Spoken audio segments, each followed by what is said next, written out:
السلام علیکم ورحمۃ اللہ وبرکاتہ۔ میرا نام ہے عبدالوحید مدنی، آپ دیکھ رہے ہیں وحید مدنی چینل۔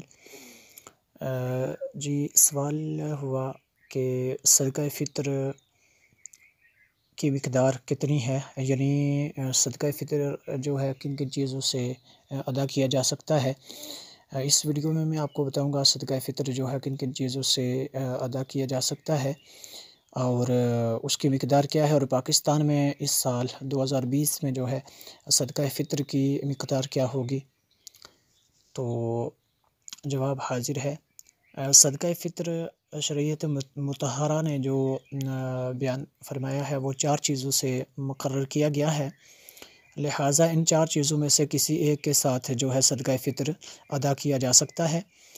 نمبر 1، آدھا صاع، یعنی 2 کلو میں سے 80 گرام کم گندم یا گندم کا آٹا یا گندم کے ستو یا ان کی قیمت۔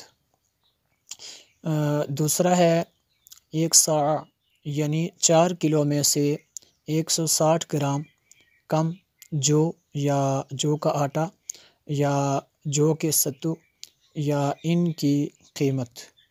تیسرے نمبر پہ ہے 1 صاع، یعنی 4 کلو میں سے 160 گرام کم کھجور یا ان کی قیمت۔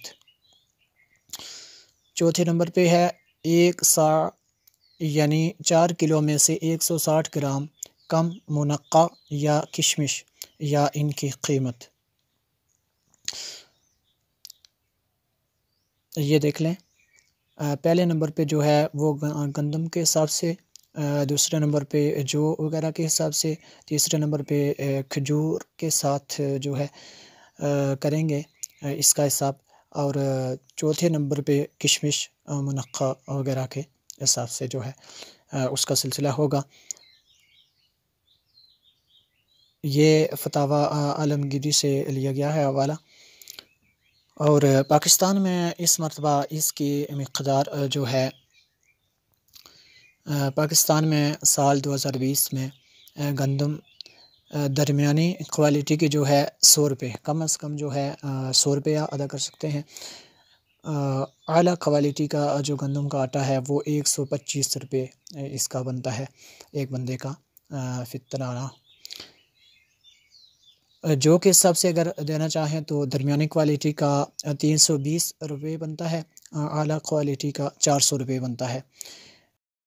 کھجور کے حساب سے اگر دینا چاہیں تو یہ درمیانی کوالٹی اس کی بنے گی 1200 روپے، اور اعلیٰ کوالٹی کی کھجور جو ہے یہ بنے گی 2000 کی، 2000 کے حساب سے یہ دینا پڑے گا۔ اگر کشمش کے اعتبار سے دینا چاہیں تو یہ درمیانی کوالٹی اس کی 1900 اور اعلیٰ کوالٹی 2400 روپے جو ہے وہ بنتا ہے۔ واللہ اعلم۔